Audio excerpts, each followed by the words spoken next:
a gente abre para que os conselheiros e conselheiras possam fazer suas intervenções. E daquele mesmo sistema, né? Quem quiser falar, fazer alguma intervenção, é só erguer o braço que a nossa assessoria vai estar acolhendo a lista, né, de pessoas que desejam falar, de conselheiros e conselheiras. Seja bem-vindo.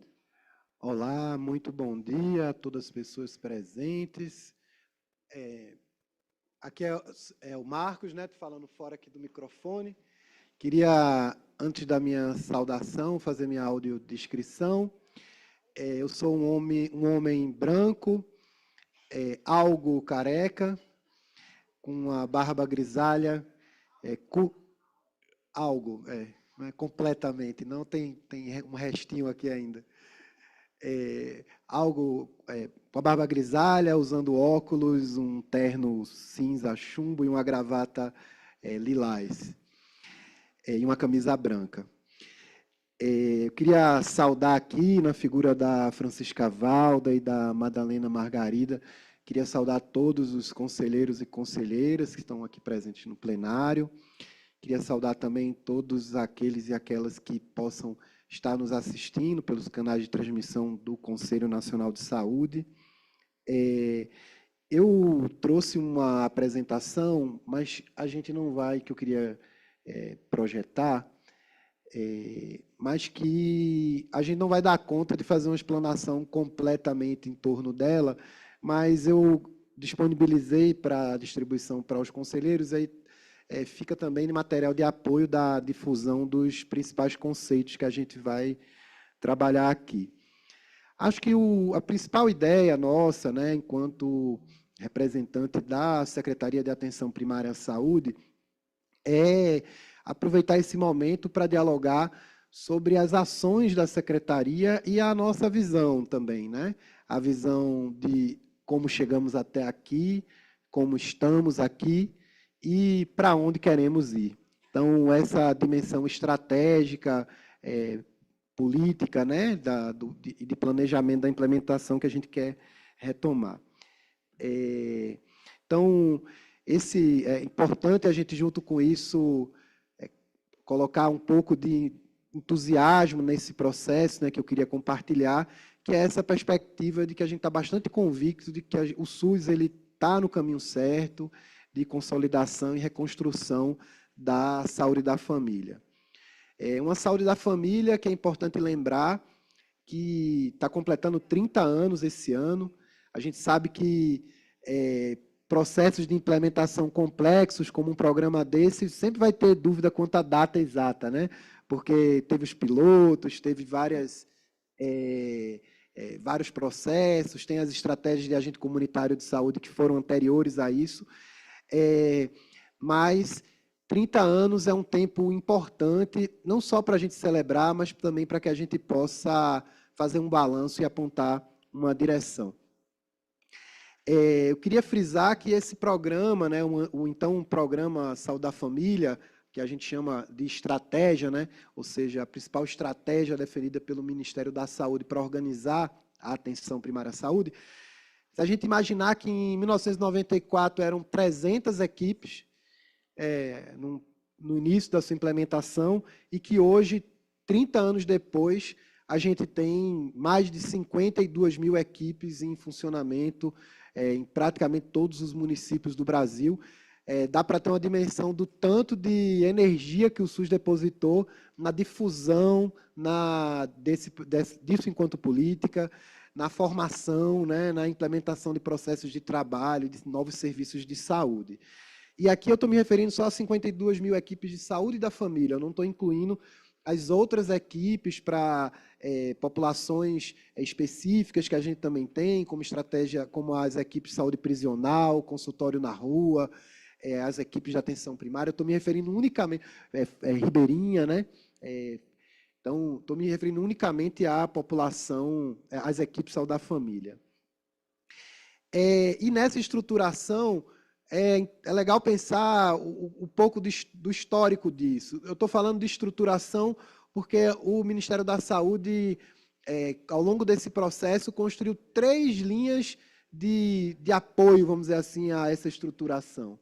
Uma primeira voltada ao financiamento, lá com a NOB 96, né, que definiu muito da forma do que hoje a gente tem de transferências fundo a fundo, de formas de financiamento regulares que a gente tem hoje, né? Mas que passou também pela estruturação de um sistema de informação cada vez mais robusto, da expansão da estratégia de saúde da família para outras equipes que ampliaram a integralidade do cuidado, falando aqui dos núcleos de apoio à saúde da família e do Brasil Sorridente, com as equipes de saúde bucal. Passou também pelo diagnóstico, né, que o programa de acesso e melhoria do acesso e da qualidade construiu, e com o recurso para estrutura física, né, com o antigo Requalifica UBS, o programa que na época financiou construção e reforma de muitas unidades de saúde, que tinham sido identificadas como insuficientes pelo censo que tinha acontecido. Vai passar também por uma ação forte do Ministério na ordenação dos recursos humanos em saúde, como manda a nossa Constituição. Então, isso vai se traduzir com a aproximação do Ministério da Saúde na agenda das residências em saúde e no provimento de profissionais médicos para dar conta dos vazios assistenciais, sempre nos lugares mais vulneráveis e mais distantes do Brasil, que a gente convivia naquele momento. Na época, chegou a existir uma campanha, né, na época da criação do Mais Médicos, Cadê o Médico?, feito pela Frente Nacional de Prefeitos. Tinha mais de 600 cidades que não tinham profissional médico há mais de um ano, e o programa Mais Médicos foi um eixo também. Então a gente pega um recurso fundo a fundo, um recurso para estruturação física e um programa de provimento, além de um programa voltado para a avaliação da expansão do acesso e da qualidade. E nessa linha histórica a gente vai ter uma quebra nesse processo, que é importante destacar, que é o período de 2019 a 2022, em que a gente vai ter a extinção das antigas estratégias de financiamento que tinham ajudado a apoiar aquela incrível difusão que a gente teve de saúde da família, né? De 300 para 52 mil equipes hoje, que eram os pisos da atenção básica fixo, que era o valor per capita que existia, e um recurso variável por número de equipes implementadas, e concentrou recursos numa estratégia de captação, ou seja, de reunião de cadastro. E é importante destacar que era um cadastro dissociado do cuidado, porque você está cadastrado na unidade não significa que você está sendo atendido, acompanhado e recebendo uma oferta regular de cuidados daquele serviço de saúde. Então, a gente teve uma ruptura na forma de organizar a atenção primária, né? Antes, a gente tinha tido um formato em que se tinha uma noção de cadastro familiar, que se incentivava visitas domiciliares, que se incentivava uma abordagem para além da pessoa em sua integralidade, mas também para a sua família e as suas famílias, né? Entendendo aí todos os arranjos de família que a gente encontra no país, encontra nas comunidades e nos locais onde as unidades básicas de saúde estão, com também uma estratégia de cuidado comunitário territorial. E nessa ruptura, depois eu vou abordar um pouco, né, o diagnóstico que a gente também faz, do que isso também ajudou a produzir no diagnóstico, né, do que a gente encontra hoje, do que a gente encontrou na atenção primária do Brasil. E a gente vem para uma retomada daquela linha histórica que a gente tinha de construção da estratégia de saúde da família. É importante destacar que o tempo não volta, né? A água derramada ela não volta, né? A água do rio ela só vai para frente. Por isso, não dá para a gente chegar em 2023 e 2024 e achar que vai fazer exatamente as mesmas estratégias que tinham sido interrompidas, né? É preciso atualizar as respostas, tanto para os novos problemas, quanto para as novas possibilidades que a gente pode ter acumulado nesse período para encontrar solução aos problemas vividos. E aí, nesse período, a gente vai ter uma ênfase na consolidação e expansão de equipes. Então, é uma retomada do credenciamento, habilitação, que são os vários nomes, mas que no fim administrativos, mas que no fim das contas falam para a gente da disponibilização de recurso para a implementação de mais equipes, para que se possa ampliar o acesso, implementar mais serviços e fazer avançar em direção à nossa universalização, que o SUS almeja tanto. Então, a gente retomou esse processo de credenciamento de novas equipes, tanto para a saúde da família, quanto para a saúde bucal, resgatou a noção de equipes multiprofissionais tão forte nos núcleos de apoio à saúde da família NASH, mas conformamos com uma ampliação da diversidade permitida, né, de trabalhadores dentro dos NASHs, e elas passaram a se chamar equipes multiprofissionais. Além disso, a gente retomou um novo formato de provimento. O programa Mais Médicos ele passa a ser retomado com um conjunto de características que o tornaram mais atraente aos médicos brasileiros, formados no Brasil ou formados no exterior, que passam a ter também uma ampliação da possibilidade de retornar ao seu país e nos compartilhar conosco o que acumularam na sua formação, ainda que fora daqui. Então, esse é o resumo dessa história da estruturação e que, daqui para frente, eu vou retomar um pouco desse diagnóstico do momento atual e dos desafios que a gente decidiu enfrentar e também apontar as ações e um pouco do que está planejado para a SAPS nesse período. Então, qual é o balanço que a gente faz do programa Previne Brasil, que a gente revogou no último mês de abril, na portaria que mudou o modelo de cofinanciamento da atenção primária? Primeiro, contexto, é importante deixar claro, o contexto em que ele terminou sendo apresentado não era um contexto de expansão de recursos públicos, era um contexto em que se tinha a vigência da PEC, né, da EC, na emenda constitucional do teto dos gastos, que congelava recursos sociais por 20 anos. Então, ele não foi desenhado num contexto de expansão, né? Ele mudava a forma de rateio de recursos, mas sem perspectiva conjuntural diferente. Tinha esse enfoque no cadastro, e pior, num cadastro simplificado, não era nem com aquelas informações completas. Quem trabalhou, né, ou acompanhou a atenção primária ao longo desse período vai lembrar que antes do CISAB, né, bem antes, inclusive, a gente tinha um enfoque muito grande, né, no cadastro domiciliar, a famosa ficha A, porque sempre foi uma característica da atenção primária poder reunir também informações quanto à condição de moradia, condições sanitárias, coleta de lixo, acesso à água, saneamento, também sempre foram informações importantes. E o que é que isso produziu? Como a gente focou no cadastro simplificado, e essa era a principal iniciativa para atrair recursos para os municípios, a gente fez com que as equipes ficassem sobrecarregadas em termos de quantidade de população cadastrada. Então, em todas as faixas de população, de equipes, a gente vai encontrar uma quantidade de pessoas vinculadas maior do que o recomendado, e pior, sem uma garantia real de acesso a cuidado integral.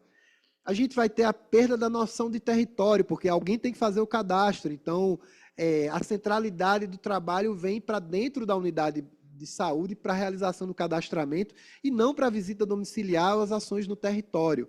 E eu gosto muito de dizer que o modo de pagar determina muito o modo de produzir. Isso é uma premissa do mundo do trabalho, qualquer contexto das relações econômicas, né? Se a regra de pagamento é por implementação, você passa a se ocupar da implementação. Se é por um conjunto de indicadores, você se dirige em relação a eles. Se é por cadastramento, você centra no cadastramento. Menos saúde da família, justamente pelo excesso de cadastro, da ausência de apoio da equipe multiprofissional, e menos médicos também, né? A gente encontrou um cenário em que os programas de provimento, como o Mais Médicos, tinham encolhido. Encontramos 4.000 equipes sem médico, por exemplo, equipes incompletas, quando chegamos no governo no ano passado. A própria restrição da qualidade, porque o elenco, né, é muito restrito de indicadores de avaliação e monitoramento, entre os 7 indicadores que chegaram a ser implementados, e também o fim das estratégias de financiamento que tinham feito a gente chegar até aqui, enquanto o valor per capita e o valor por equipe, né, do PAB variável. Essa defesa que a gente faz do piso da atenção básica, ela é baseada na experiência e é algo que é consensual no meio acadêmico, né? O quanto que foi um marco, né, no financiamento e na equidade da distribuição de recursos financeiros no SUS. Antes do PAB, né, antes da NOB, os recursos do SUS eles eram muito centrados em procedimentos, né, e em estabelecimentos de saúde. Ou seja, não é de base municipal, o recurso não vai para o município para que ele abra ou oferte serviços. Você rateava, enviava recursos para os serviços existentes, né? E aí a gente vê um formato de distribuir recursos que era um valor per capita para o município, então ele tem uma quantidade de recurso proporcional à quantidade de habitantes, definido pelo censo, ainda tinha transparência nisso, e um valor que também era para apoiar quem implementasse a equipe nova, ou quem tivesse a equipe implementada. Então, isso contribuiu com a indução de modelo para o modelo saúde da família, com redução dessas iniquidades, garantindo chegar recurso onde não chegava ao longo do Brasil. Na expansão da atenção primária à saúde de uma forma geral também, e garantindo descentralização e equidade também na distribuição de recursos federais, dentro da nossa lógica municipalista tão inovadora, né, na Constituinte, né, na Constituição de 88. E a nossa defesa também do saúde da família enquanto estratégia tem a ver com o que é captado através de pesquisas científicas e de indicadores de saúde em geral. O aumento da cobertura de saúde da família contribuiu e contribui para a redução da mortalidade infantil, para a chance de desenvolver doenças transmissíveis como a tuberculose, melhora o controle de doenças crônicas não transmissíveis e, por isso, também vai ajudar a reduzir risco, por exemplo, de infarto ou de acidente vascular cerebral, e reduz também o risco de internação e reinternação hospitalar. Há um conjunto de doenças conhecidas como condições sensíveis à atenção primária, são causas de internação sensíveis à atenção primária, que é fácil de imaginar que se você chega numa unidade básica de saúde, num quadro inicial de pneumonia, e você receber um antibiótico, tem grande chance daquele tratamento se concluir em casa sem uma internação hospitalar, né? Se sabe, por exemplo, que a mortalidade por pneumonia sem uso de antibióticos é da ordem de 10%. Então, você tem acesso pode parecer pouco, mas é muito, tá? Para uma letalidade de uma doença corriqueira como é hoje, nesse sentido. Então, é muito grande esse impacto e é sempre importante lembrar que também o meio acadêmico, né, publicado, por termo de publicação científica, se destaca um achado de que esses resultados positivos são maiores quanto mais vulnerável for o município em que ele é implementado. Ou seja, quem mais precisa tem melhores resultados quando recebe uma nova equipe ou passa a ter acompanhamento por uma equipe de saúde da família.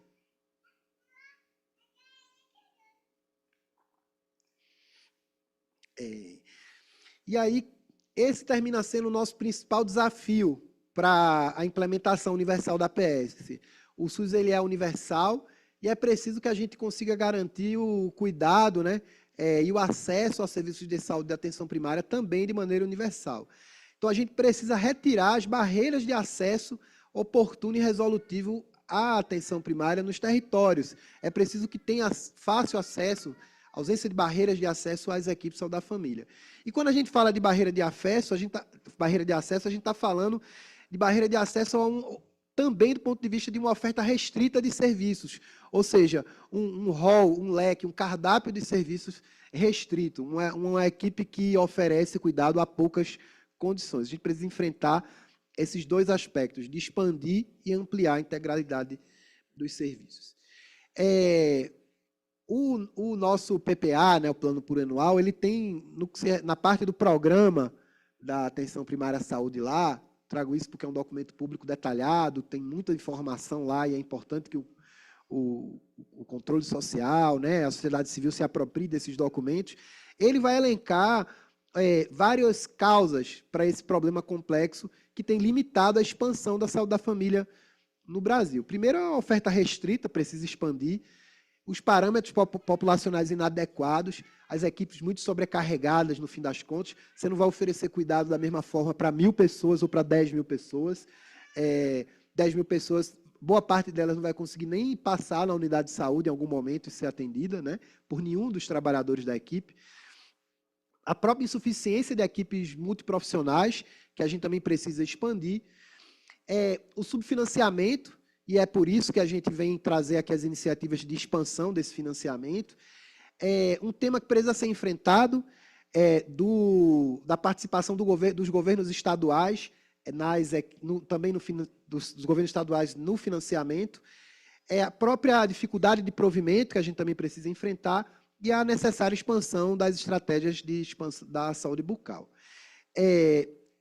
O novo financiamento, né, a grande mudança que a gente fez, né, enfrentando esse tema do parâmetro, reduzindo a quantidade de pessoas por equipe, por faixa de população. Então, a gente organizou os municípios brasileiros a partir da sua vulnerabilidade e porte populacional e colocou de uma forma que o município, quanto mais vulnerável, menor a quantidade de pessoas que a gente espera que esteja vinculada àquela equipe para garantir um cuidado mais intensivo. E a retomada do vínculo e acesso no território, quanto uma indução de qualidade para resgatar cadastros completos e a vinculação com os equipamentos do território, a volta do valor e do acompanhamento da própria visita domiciliar, retomar a previsibilidade dos recursos federais, tanto para o gestor federal quanto para o município, retomar esses critérios de equidade, né, para que os municípios com maior vulnerabilidade recebam mais recursos proporcionalmente, e também a retomada de uma indução forte para que a gente possa avançar no cuidado integral pelas equipes ao longo do todo o curso de vida. A gente poderia se ater um pouco mais sobre esses componentes do novo financiamento, mas eu vou passar um pouco aqui para que a gente possa falar um pouco das nossas ações, né? Tivemos uma oficina na última sexta-feira, né, que reuniu as representantes de todas as comissões intersetoriais, além da mesa e a COFIN e a SEABS, e a gente pôde debater bem detalhadamente quanto a esses pontos, né, que justificam a mudança da forma de financiamento, os valores, o processo de implementação, né, como eu falei, esse material fica disponibilizado, do cronograma de implantação e dos próximos passos. E eu queria destacar aqui a expansão do financiamento da atenção primária nesse período, né, a gente vai chegar esse ano, previsão no orçamento, em 35 bilhões de reais, uma expansão do recurso bem importante, voltada para a expansão da saúde da família, Brasil Sorridente e equipes multiprofissionais. Só aí são 4,3 bilhões de reais de recurso para essa expansão de serviços. Tem uma meta robusta de expansão de equipes implementadas no nosso PPA. Isso tem se traduzido em credenciamento de novas equipes. Então, se a gente pegar aqui eu vim para esse número de equipes, eu volto aqui depois. Aqui tivemos, nessa semana, né, tivemos mais 2.336 novas equipes de saúde da família credenciadas, e aí é importante que os gestores se mobilizem para o processo de credenciamento dessas equipes, né, para que elas possam ser habilitadas, iniciarem o funcionamento. São mais 2.901 equipes de saúde bucal, 2.021 equipes multiprofissionais, além de 1.114 salas para atendimento remoto. A gente está incorporando mais tecnologia na oferta de serviços, né? É interessante que as equipes possam também poder oferecer atendimento remoto como forma não segmentada, mas como parte dos cuidados oferecidos, e mais 4.623 agentes de saúde da família. Eu queria destacar aqui ainda também o Brasil Sorridente, né? A gente tem uma série, hoje em dia o Brasil Sorridente não são só as equipes de saúde bucal, mas a gente tem previsto para esse ano uma ampliação de 50% no recurso previsto para a saúde bucal, por isso que a gente tem esse contingente todo de equipes já credenciadas. As EMULTs, né, também tem uma previsão de expansão importante, por isso já tem uma parte credenciada nesse ano, né? O sistema está sempre aberto para solicitação e o Ministério da Saúde vai fazendo análise técnica e orçamentária e vai garantindo periodicamente esses credenciamentos. Esse é um compromisso que a ministra Anísia tem e que eu queria destacar aqui, né? A retomada dos programas de provimento, né? Então, o programa Mais Médicos, a gente chegou a... Esse dado aqui é de março, né? Ele é atualizado continuamente, mas a gente tinha cerca de 25 mil médicos participando do programa, cobrindo 34, né, todos os distritos sanitários especiais indígenas e mais de 4.500 municípios. Foi lançado esse é o painel, o panorama do provimento. Quem quiser mais informações quanto a esse tema, eu queria destacar que o Ministério da Saúde lançou um portal, né, o painel de monitoramento. Esse painel ele é público, está lá dentro do site maismedicos.gov.br, e tem várias informações detalhadas sobre o provimento de profissionais, por município, por tipo de vinculação ao programa, né? Tem linha histórica, tem tudo. Eu coloquei aqui até um QR Code, né? Quem quiser fotografar consegue cair direto no link do portal. É um mecanismo que é uma estratégia de transparência também, para que o cidadão, a imprensa, a sociedade civil possa debater, a academia, né, possa debater, né, como que esse provimento tem se comportado, tá? E é algo que é bem interessante. Também, no caso do Mais Médicos, foram ampliadas as ofertas formativas. Então, além da especialização em medicina de família e comunidade, que os profissionais têm trilhas formativas voltadas para a especialização em saúde indígena, em preceptoria, mestrado e doutorado profissional, além de uma série de ofertas de cursos de aperfeiçoamento e de extensão. Queria destacar aqui as ações da SAPES no apoio ao Estado do Rio Grande do Sul, tá? A gente tem feito um trabalho também, além da presença física, né? O secretário Felipe Proenço, da Secretaria de Atenção Primária, ele está passando a semana lá no Estado do Rio Grande do Sul, acompanhando as atividades do COI e da reconstrução. Tem um mapa de centenas de unidades de saúde que foram atingidas pelas chuvas no Rio Grande do Sul, e a SAPES tem apoiado, né, a retomada dos trabalhos e a organização da atenção primária nesse momento pós-emergência, pós-enchentes, né, também. E, além disso, a gente fez um credenciamento nessa quantidade de equipes para o Rio Grande do Sul. Tem o censo, que está sendo retomado. O último censo de unidades básicas de saúde aconteceu há 12 anos atrás, e a SAPES construiu, né, um amplo debate, construiu um censo nacional de unidades básicas, que vai ter uma fase agora à distância, com formulário eletrônico, que está disponível dentro do e-gestor. Então, os gestores dos municípios gerentes, eles que tenham acesso à plataforma, eles devem realizar, né, a resposta desses questionários, e ter uma previsão de um período seguinte se fazer visita presencial também para conhecer esses serviços.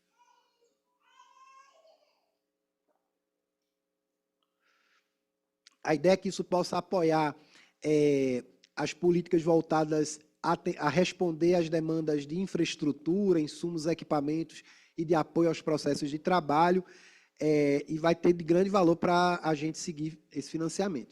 Hoje a gente tem mais de 38 mil, né, unidades básicas de saúde funcionando no país. Importante destacar que a enorme maioria são unidades que funcionam com uma única equipe de saúde da família. Então, a gente tem um grande espaço para que a gente possa adensar equipes, né, ampliar unidades e possa debater uma expansão que também responda ao adensamento, né, que vai acontecendo ao longo do tempo nos serviços. Então, se a gente colocar nossas metas dessa reconstrução da saúde da família, a gente está falando de mais equipes, com população adequada, com parâmetro adequado, ampliação de horário de atendimento, né, essa possibilidade de adensar equipes e expandir, porque o adensamento ele precisa acontecer, a expansão de horário ela precisa acontecer com a oferta de serviços de maneira integral, né? Não dá para a vacina funcionar e a farmácia não, ou ter consulta de enfermagem e não ter vacina, ou não ter curativo. É preciso garantir a oferta integral e só se consegue ampliando a quantidade de trabalhadores no mesmo local ou com hora extra, que cronicamente leva a adoecimento dos trabalhadores e não é algo que é desejável, né? A gente precisa ampliar o monitoramento das ações e contribuir também para a redução do tempo de espera e do avanço da cobertura com atendimento de qualidade no Sistema Único de Saúde. Então, é basicamente isso, né? A gente poderia abrir e falar bastante sobre todos esses pontos. Quis fazer aqui um resumo, né, dos principais pontos. A Secretaria da Atenção Primária ela também tem outras áreas, né? São áreas, departamentos relacionados à prevenção e promoção da saúde, à gestão do cuidado integral. Então, por exemplo, o apoio aos bancos de leite humano, né?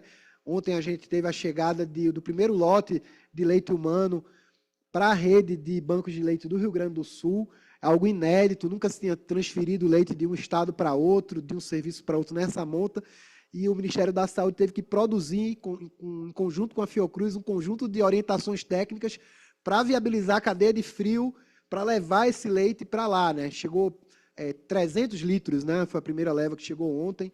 A nossa coordenadora de saúde geral, né, de saúde da criança, a Sônia Venâncio, acompanhou o transporte, né, desse material e compõe aí, né, a gente poderia destacar outras iniciativas, mas é isso.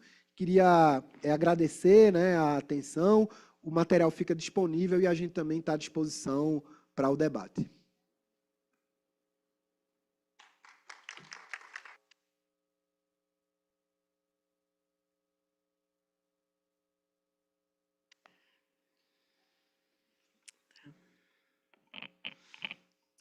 Muito obrigada pela exposição do tema. E vamos agora abrir para as intervenções